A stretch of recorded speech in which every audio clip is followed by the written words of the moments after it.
welcome back. So, ngayong araw na to ay i-review ko naman yung Security Bank Platinum Mastercard. So, gamit ko tong card na to guys since 2018. So, siguro naman enough experience na yon para i-share ko naman sa inyo, no? Para matulungan kayo kung ito ba yung card na to yung a-applyan nyo or hindi. Okay? So, lahat ng sasabihin ko, as I said, ay based on my experience. So, kung meron kayong ibang experience, please leave your comment below and just be respectful kasi lahat naman tayo ay iba-iba, no, ng experience sa paggamit ng card na to. So, without further ado, let's begin. So, unang-unang gusto kong i-discuss, guys, is yung travel perks ng credit card na to. Kasi nga, guys, very recommended to doon sa mga mahilig mag-travel. Okay, so nagamit ko na yung credit card ko na to dito sa atin at abroad. Okay, so one of the things na gustong-gusto ko dito is it gives us an exclusive access sa free travel insurance nila. Okay, so up to 10 million guys yung limit ng coverage nito, which is maganda. So, ang mga coverage nito ay travel accidents, loss or damage to your baggage. Tapos, kapag nagkaroon kayo ng delay sa flight, personal damages like mga accidental injury, death, or loss or damage of property, medical expenses. So, pwede kayo mag-reimburse dito, guys, kung habang kayo ay nasa overseas. Tapos, baggage delay, flight reroute, at saka yung damages on rented vehicle. Let's say, nasa ibang bansa ka, nagrenta ka ng sasakyan para for transpo mo, tapos yung vehicle ay nanakaw, na damage or na-involve sa accident during your trip, pwede ka mag-claim dito. Okay? And wala kang babayaran, guys. So, what you just need to do is to use the credit card sa pag-book ng iyong plane ticket. Once you used it and nakabook ka na, then automatic na, eligible ka na for free travel insurance. Okay? So, another thing na gusto kong i-highlight when it comes to travel perks is meron talagang dalawang complimentary airport lounge access, yung credit card na to, worldwide. So, ibig sabihin nun, kapag kayo ay nasa abroad, nasa ibang bansa, pwede kayo mag-access ng airport lounge doon kung nasaan man kayong bansa gamit yung inyong credit card. And syempre, free yun. Okay? So, meron tayong dalawang complementary na access. So, kung meron kang companion, hindi siya kasali. But, you can use the other complementary access mo para magamit niya. Okay? So, ganun siya. So, dalawa lang siya per year. Nagre-refresh siya every year. Okay? Pero, huwag kayo malungkot kasi meron din tong unlimited access sa local lounge dito naman sa airport natin. So, meron siyang access sa Marhaba Lounge, sa A Lounge, at saka sa Pugs Lounge. So, nakailang beses na access na ako guys sa Marhaba Lounge. And, okay naman din. So, magta-try sana ako sa Pugs nung last na trip ko sa Hong Kong. Pero, by the time na pumunta ako is hindi sila open kasi parang nililinis yung lounge. So, ang unlimited access ng lounge na to is maganda kasi talagang na-maximize ko to guys. No? So, kung kayo talaga ay frequent traveler, better na, or I highly suggest yung credit card na to sa inyo. And, alam naman natin na since ito ay Mastercard, syempre, worldwide accepted ito. Siguro man, hindi ko na need i-explain yun, diba? Okay. So, next thing na gusto kong i-highlight dito sa credit card na to na talagang na-maximize ko din is yung rewards. So, for every 20 pesos na spend kasi dito is mag-earn ka na ng 2 points. Okay?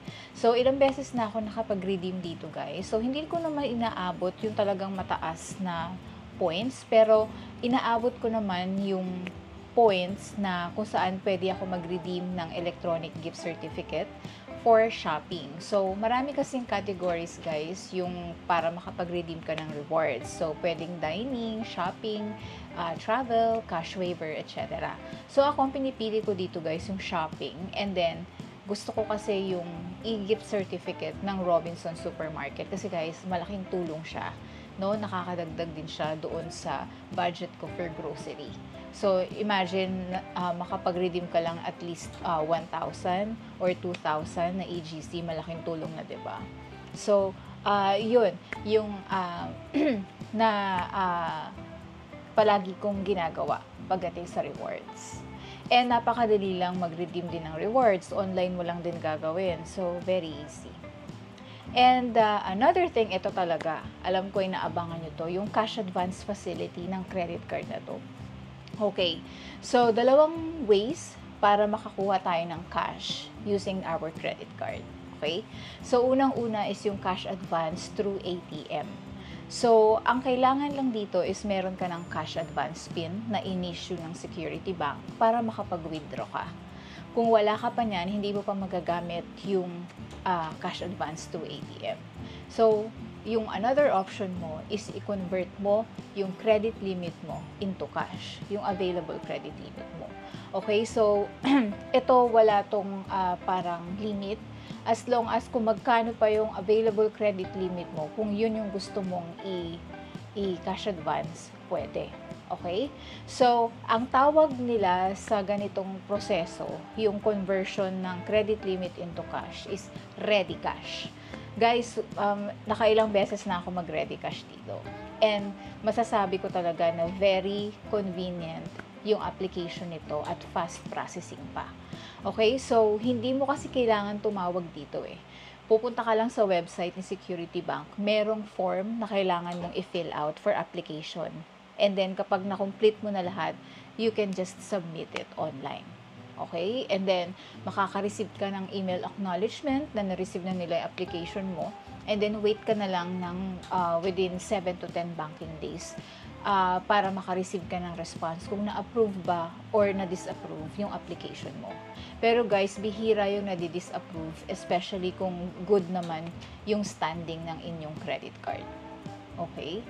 And yan talaga yung mostly na nagagamit ko dito rin sa credit card na to.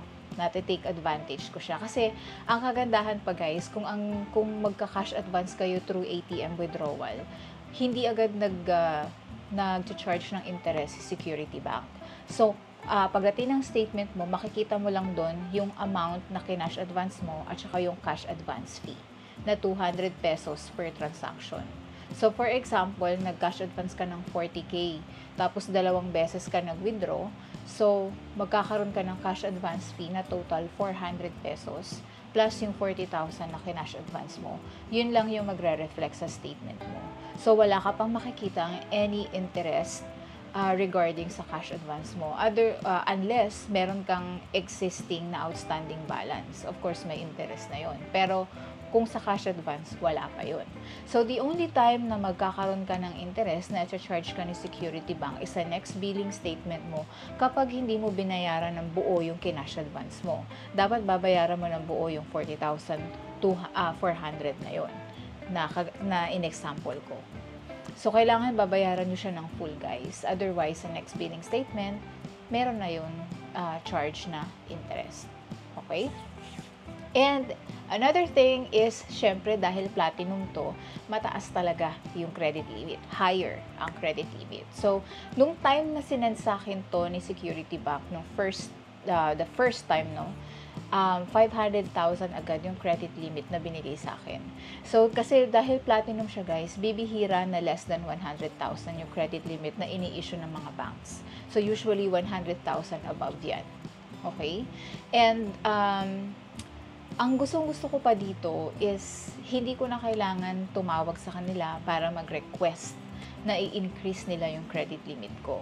So, kusa yung bangko nag-i-increase ng credit limit, guys. Kapag kasi nakikita nila na ginagamit mo palagi yung card, lagi ka nagbabayad on time at in full or buo lagi yung binabayaran mo, then nagke-create ka ng magandang credit standing sa kanila. So, nakikita ng bangko yan. Kaya ang nangyayari is kusa nilang ini-increasean ka ng credit limit. Nagugulat na lang ako, nakaka-receive ako ng email, we are increasing your credit limit. And kung tatanungin nyo kung magkano na yung credit limit ko ngayon, guys, sasabihin ko na lang is nasa 7 digits na siya. 'Di ba? And kapag mataas yung credit limit mo, meron ka kasing maximum power for purchasing. Ang ibig ko sabihin doon is, let's say, may gusto kang bilhin na gamit sa bahay, medyo malaki yung halaga, halimbawa, washing machine or refrigerator. So, syempre, kung wala ka pang cash for that, pwede mong gamitin yung Security Bank Platinum credit card mo. And ang kagandahan pa is pwede mo pa siyang i-convert into charge light installment. Meaning, up to 24 or 36 months. Depende yon sa promotion na meron sa Security Bank at yung partner merchant nila or store. For example, Abenson, no? Pwede nyo naman itanong sa store yan kung hanggang ilang months mo pwedeng i-installment. Kung gusto mong i-installment. Okay? So, yun lang din yung kagandahan kasi, alam nyo guys, ako, ilang gamit na rin yung nabili ko sa bahay using this credit card. No? Nakabili rin ako ng washing machine namin na automatic using the card. Syempre, in-installment ko. Pero wala namang masama guys sa pag-i-installment. Basta ang importante is meron ka talagang inaasahan na may inaasahan ka na pambayad talaga every month sa iyong monthly amortization. Okay? Ayan. And next guys is, syempre importante din yung SOA, 'di ba? Yung statement of account na sinesend ng banks every month sa atin after ng cut-off ng ating credit card. So, ang masasabi ko lang sa SOA ng Security Bank is talaga guys, very detailed, napakadaling intindihin, hindi siya confusing. Okay? And ang kagandahan pa sa kanila is, for the past 5 years na ginagamit ko, never pa silang na-delay mag-send ng statement of account sa akin. So, usually, 1 week after ng cut-off ko, nare-receive ko na agad yung SOA ko. So, I have ample time to check my statement, to check all the transactions, kung tama ba sila lahat or kung kailangan ko mag-dispute. Okay, yun talaga yung maganda guys. Kasi yung iba, meron kasi ako isang credit card, naka-experience ako na hindi talaga sinend yung SOA for the month. So, hindi talaga sinend yung SOA, mag-due date na ako. So, kailangan ko pang tumawag sa kanila para lang i-send nila sa akin.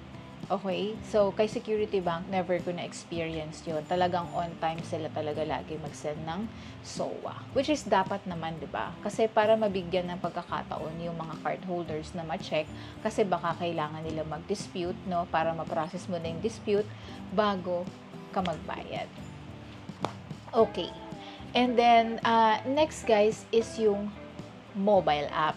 So, bago na yung mobile app ni Security Bank ngayon, napakaganda na ng interface, guys. And recently, in-enroll ko, guys, yung aking Security Bank Platinum credit card doon sa kanilang app. Napakadali lang. Very convenient, very easy, online lang. Hindi mo kailangan tumawag sa kanilang customer service. Okay? So, gagawa siguro ako ng another video tutorial kung paano ko in-enroll yung credit card ko dun sa mobile app. Kaya ko yun in-enroll guys kasi nga gusto ko magkaroon ako ng access na nakikita ko siya live, no? Pwede kong i-check yung mga transactions ko anytime. Kasi syempre kung wala ka niyan, iaantayin mo talaga yung SOA mo dumating para ma-check pa lahat kung tama ba lahat. Kung meron kang access sa mobile banking, nakikita mo agad, bago dumating yung SOA mo, kung meron kang kailangan i-dispute, mati-dispute mo kagad, diba? Okay? And also, another thing na gusto kong i-highlight is yung customer service nila mismo. Kasi guys, maraming beses na ako tumawag sa Security Bank. And ang masasabi ko lang, never ako naka-experience guys na maghintay ako, na inabot ako ng 10 minuto or 5 minuto bago makakausap ng agent. Alam nyo ba guys na laging less than 2 minutes, meron na agad akong agent na nakakausap. Never sila queuing. I'm not sure kung talagang kukunti lang yung tumatawag sa kanila or talagang meron silang sapat na manpower to accommodate all the calls coming in sa kanila. Pero yun lang yung experience ko. Madali talaga tumawag sa kanilang customer service. Pero syempre, dapat kasi alam mo kung ano yung prompt. Pakikinggan mo yung prompt at pipiliin mo yung tamang key na pipindutin mo para matulungan ka kung ano man yung concern mo. Kasi kapag mali-mali yung pinipili mo na option, matatagalan ka rin, no? Kailangan pakinggan mo mabuti din talaga. Okay? And another thing guys, ito kasi talaga sabi ko sa inyo mga experiences ko eh. So, nagkaroon kasi ako before ng unauthorized transaction or fraud transaction sa credit card ko. So, ginamit ko kasi siya guys dahil nag-access ako ng lounge dito sa airport natin, sinwipe nila yung credit card. So, hindi naman matcha-charge yung card ko kasi nga free access yung credit card na yon. And then, after nila i-swipe, nung sinoli na sa akin yung credit card, may na-receive ako na SMS na meron daw transaction ako na $900. Guys, almost 50,000 yun. 900 USD. So, ngayon, tinanong ko yung staff doon sa lounge. Sinabi ko na may na-receive akong text, meron daw akong charge na 900 USD. So, sabi nila sa akin, ay ma'am, hindi po yan dito. Kasi, if ever ma-charge man kayo, 30 USD lang yan. So, medyo nagpanic na ako noon. Pero, ang sabi nila sa akin, tawagan ko daw agad yung bangko. So, tumawag agad ako kay Security Bank. And, as always, less than 2 minutes, nakakausap na agad ako ng agent. Tapos, nireport ko agad sa kanila na may unauthorized transaction na 900 USD. Alam nyo guys, binlock agad nila yung card. Tapos, chinek nila yung transaction, yung status ng transaction. And ang sabi nila is floating pa. So, kaya anong nangyari, na-reverse pa nila guys. Hindi nag-push through yung transaction. Thank God. And hindi ako na-charge. Okay? So, na-reverse siya. Yun yung kagandahan guys, kapag madali kang makakausap ng agent sa linya, nare-report mo agad ng immediate. Kaya na-actionan agad nila immediately din. So, na-block nila yung card. And alam nyo ba guys, within 2 weeks lang, na-receive ko na kagad yung replacement. 'Di ba? Ang bilis.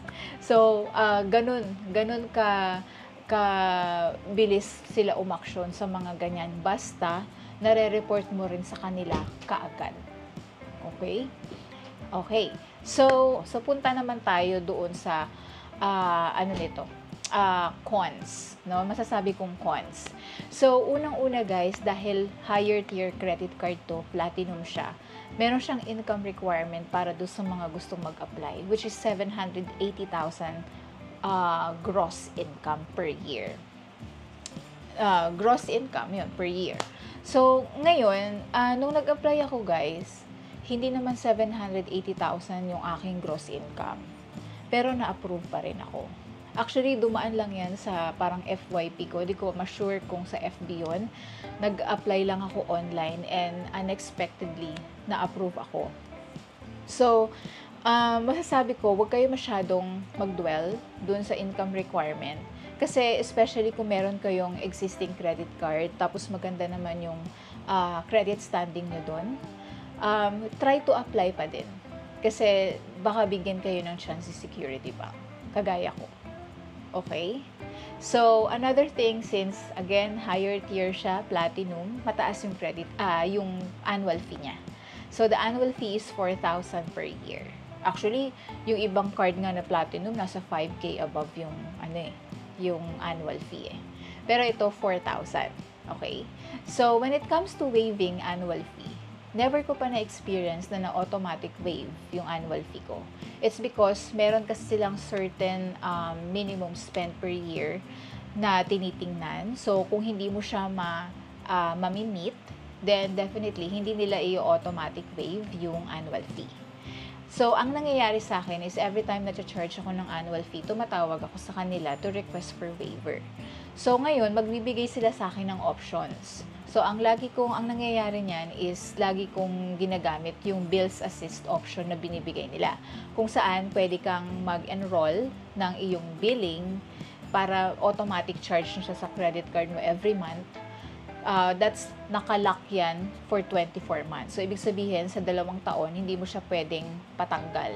Kasi pag pinatanggal mo siya sa bills assist nila, i-auto or i-charge back nila sa'yo yung annual fee na 4K. Diba? So, ayaw mo naman mangyayari nun. Kaya nga nagpa-waive kasi ayaw mo bayaran yung 4K, no? So, ngayon, ganun yung ginagawa ko, guys, for the past 3 years. So, yung unang nagpa-waive ako is, in-enroll ko yung Meralco bill namin. Tapos, sumunod yung internet bill ko. And then, itong January, nung na-charge ako ng annual fee, in-enroll ko naman yung plan ko sa aking mobile phone. So, naka-plan kasi yung mobile phone ko, guys, dahil ginagamit ko siya for backup, yung data. Kapag minsan nawawala bigla yung internet, kasi kailangan ko sa trabaho dahil naka-work from home ako. Ayun, nag-explain pa yun, no? Okay, so, yun. Yun lang, guys, din yung isa sa mga parang medyo masasabi ko na medyo mahirap kasi kailangan pa tumawag, medyo inconvenient siya. Pero I think ginagawa din naman ng iba yan sa ibang banks, no? Na tumatawag din talaga sila. And another reminder, guys, na may 2.5% foreign transaction fee itong credit card na to kay Security Bank. Ito yung parang additional siya na na-charge sa purchase mo abroad. For example, nasa abroad ka, nasa ibang bansa ka, nag-shopping ka dun.